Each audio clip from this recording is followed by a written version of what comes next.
This is a message to Republicans and other people who might not consider themselves Republicans, but have the exact attributes of the Republicans who think the way they think.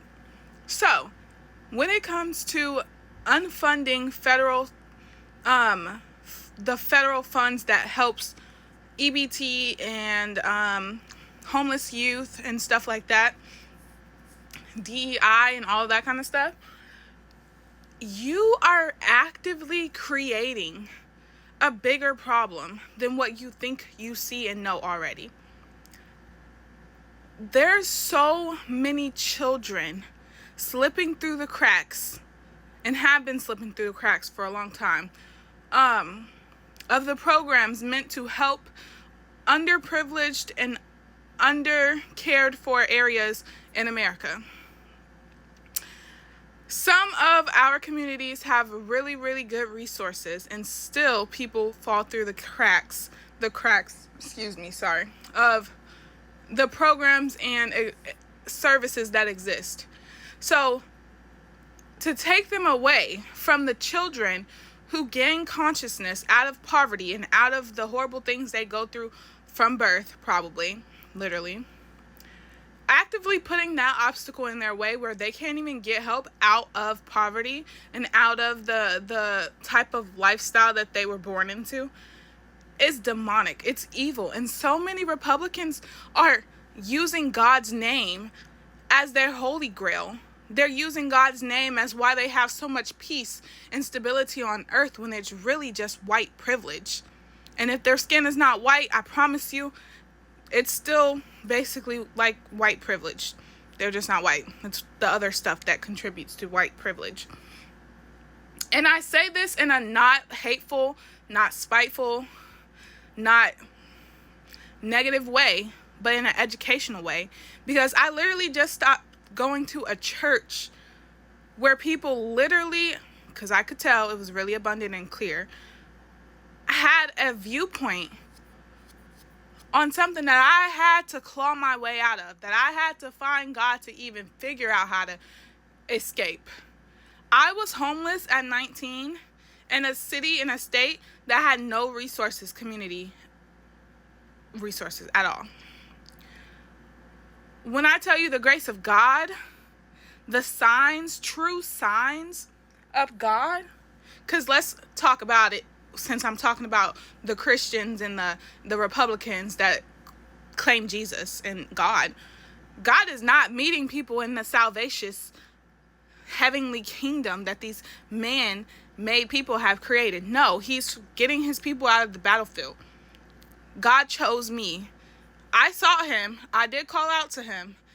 But he had already planted seeds in my life where I knew he was true. Or at least he was real. Called out to him, and he gave me all of the signs that people like you, because you would have killed Jesus. You literally voting people like Jesus out the country. Anyway, digress. I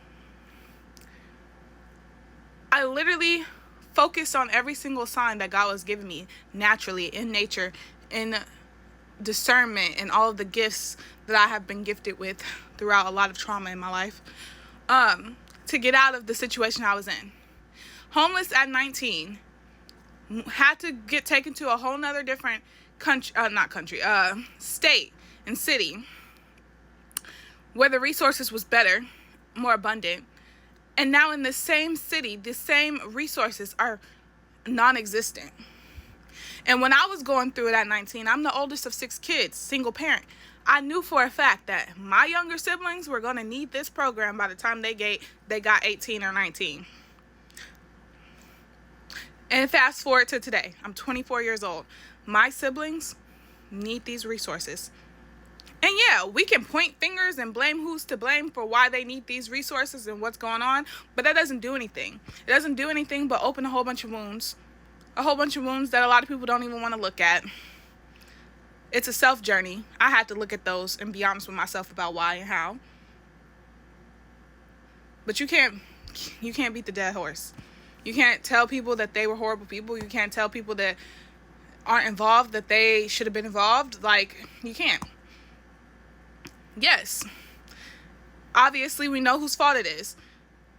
but they're going to say that it's somebody else's fault because of how they were raised. And then those people could say, if they were alive, it's because of the next generation of before them, of how they were raised. And then it'll go all the way back to slavery, which isn't wrong. It's definitely true. And that's why reparations are not something we're never going to stop talking about until we get them. But digress that point. How about we just help the people who need help in this world? Help the young children and young adults in this country who need help, that are coming from nothing. They're trying. They're literally trying. But as soon as they get hit with a no, hit with a block, and they see that it'll be worthless and pointless to continue trying to do something better with their lives, they're going to go do all of the freaking crazy stuff that people do when they're teenagers. Because let's not act like black people doing all of the stuff that white people do and get away with all the time. It's all of a sudden demonic.